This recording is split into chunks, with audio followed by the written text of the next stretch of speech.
Imagine acordar ao lado do amor da sua vida dias depois de enterrá-la, mas ela não lembra do seu nome, nem do próprio. E o que ela vê ao fechar os olhos não são sonhos, são portais. Portais que não deveriam estar abertos. Hoje, você vai conhecer a história do Dr. Rafael Vilela, um cientista brilhante que se recusou a aceitar a morte. Mas ao trazer sua esposa morta de volta à vida, ele também trouxe algo que não pertencia a este mundo. Fique até o fim, se tiver coragem. Ciprestes tortos ladeiam os túmulos antigos e gotejam com a chuva persistente da madrugada. A grama está encharcada, pisoteada por poucos pés, como se o mundo tivesse esquecido de prestar homenagem. Um caixão de mogno escuro, ornamentado com símbolos de ouro desbotado, repousa sobre a terra aberta. Dr. Rafael Vilela, 38 anos, barba mal feita, olhos fundos e opacos, veste um terno amarrotado. Não chora. Suas mãos tremem, segurando uma rosa negra entre os dedos. Atrás dele, apenas 3 colegas da universidade, todos desconfortáveis, calados. Um padre murmura palavras que Rafael não escuta. Ele está preso em um looping de memórias. Memórias estas que envolvem um carro virando na chuva, os faróis invadindo a estrada, o grito abafado de Lívia, o som seco do impacto contra o guardrail. Ela morrera na hora. Hemorragia cerebral, declararam. Mas Rafael sabia, o cérebro ainda armazenava ecos da consciência por até 5 minutos após o coração parar. E isso, para ele, era a brecha. Enquanto a terra cobre o caixão, ele murmura para si mesmo: consciência é energia. Energia não morre, ela apenas se dissipa. Mas, e se eu a fixar? E se eu a capturar no instante certo? Ele não enterra uma esposa. Enterra um plano. E começa o experimento. Naquela mesma noite, em casa, Rafael entra no quarto onde Lívia dormia. O travesseiro ainda tem o perfume dela. Ele se deita ao lado do espaço vazio, segurando a aliança dela em uma das mãos, e grava uma mensagem para si mesmo: hoje é o dia 1 sem você. E é o último. Eu não aceito o mundo sem o seu riso, sem sua respiração no escuro, sem a sua xícara manchada de café na pia. Você me ensinou a crer em alma. Agora, vou encontrá-la. Vou trazer a minha até a sua. Sua dor é silenciosa, fria, obsessiva. Ele para de comer. Cobre espelhos. Fecha as cortinas. O luto não é um túnel, é uma espiral. E Rafael decidiu mergulhar até o centro dela. No subterrâneo de sua casa colonial, atrás de uma estante giratória de livros sobre neurociência, Rafael desce para seu verdadeiro santuário. Um laboratório improvisado. Fios grossos serpenteiam pelas paredes. Tanques de contenção com líquido âmbar pulsante. E no centro, a peça central. O sistema é RINA, estímulo de ressonância interdimensional de níveis de atividade. A técnica criada por ele combinava impulsos elétricos de baixa frequência com ondas auditivas subliminares para reestimular áreas específicas do córtex cerebral. Mas o segredo estava no eco neural, a leitura das últimas oscilações cerebrais de um ser humano antes da morte, armazenadas e replicadas artificialmente para chamar a alma de volta ao invólucro físico. Em um tanque selado a vácuo, suspenso em fluido nutritivo, o corpo de Lívia, sem sinais de decomposição, flutua em silêncio. Rafael verifica os monitores. Ele ajusta os botões. Gotejamentos ecoam. Uma luz azul atravessa o vidro do tanque. Então, aciona o pulso. Um som agudo corta o silêncio como um grito sem boca. O tanque vibra, e as luzes piscam. Por um segundo, tudo para. Os olhos de Lívia se abrem, sem foco. Sem alma. Ou, com uma alma diferente. Ao final da tarde, Lívia está sentada em uma cadeira antiga da sala de jantar, vestindo um robe que Rafael deixara ao lado da cama. A iluminação é tênue. Rafael cobriu todas as janelas com cobertores grossos para evitar qualquer estímulo externo. O relógio parou. A televisão nunca mais foi ligada. Tudo gira em torno dela.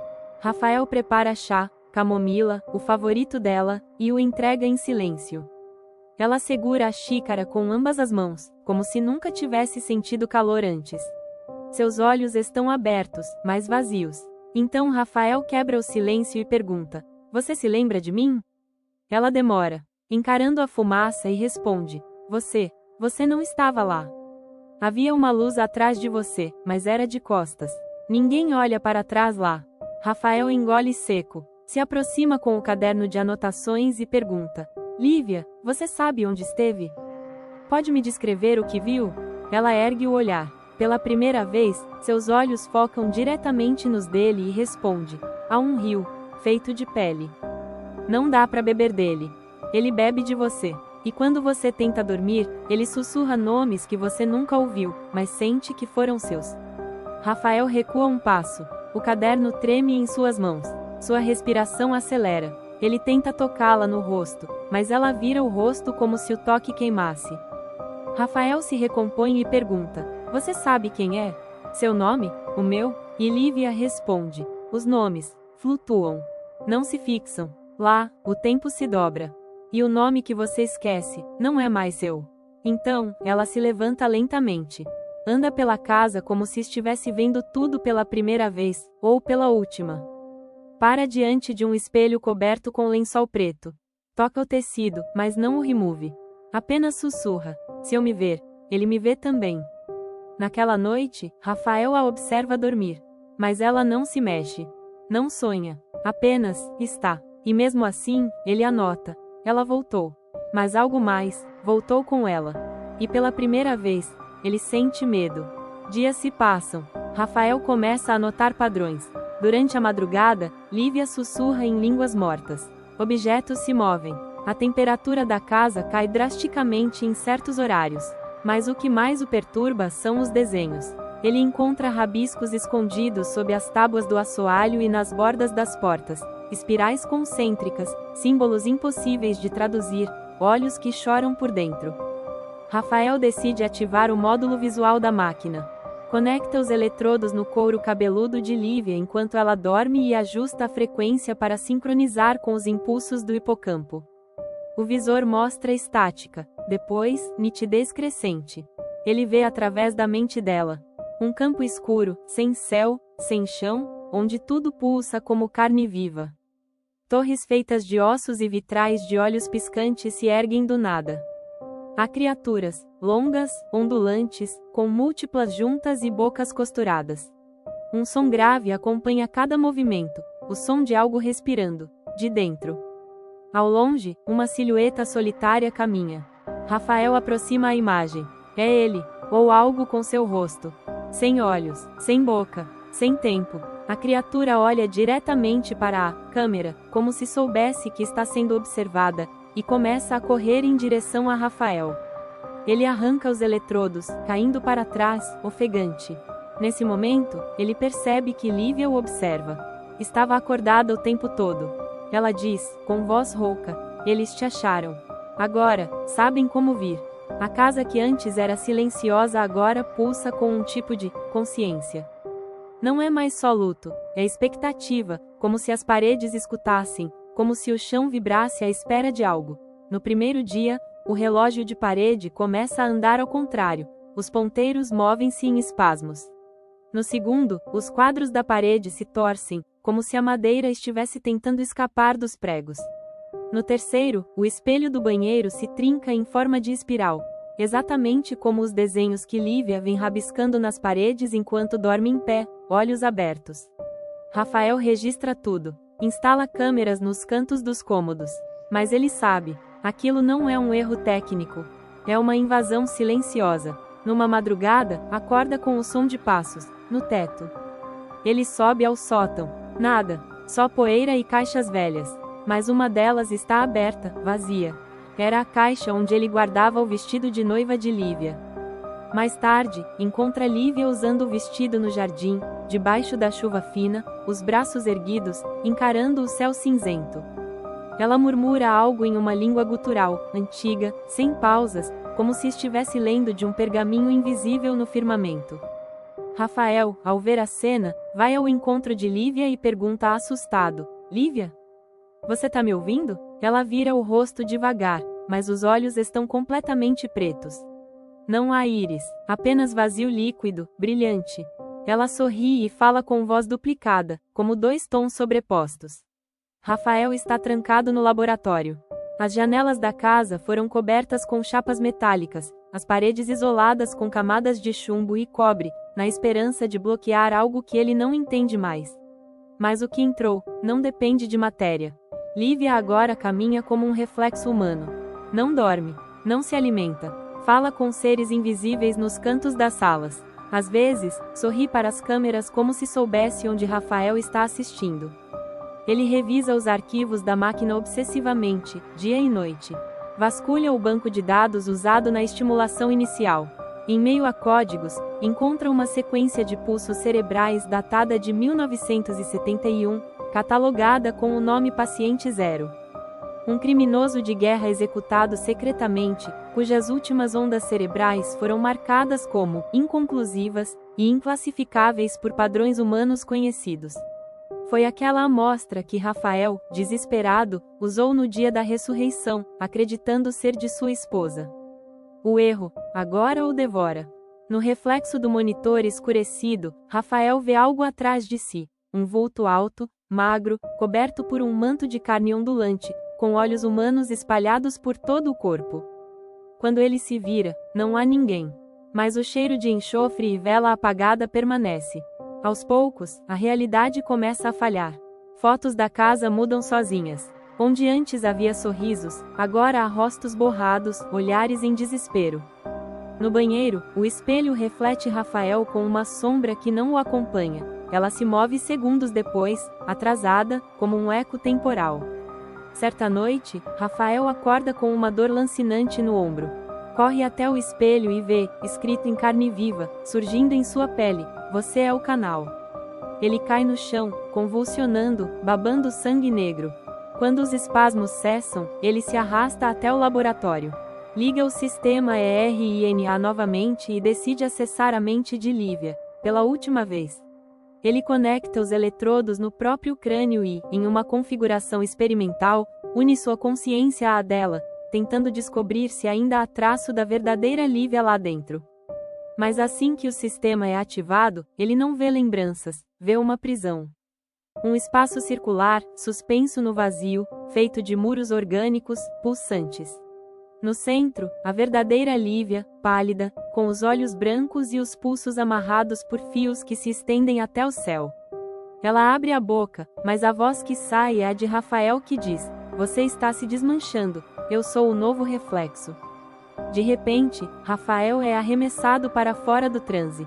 Acorda no chão ensanguentado, mas algo está diferente. Ele caminha até o espelho. Seus olhos estão completamente pretos por um instante, antes de voltar ao normal. Mas ele sente: algo entrou.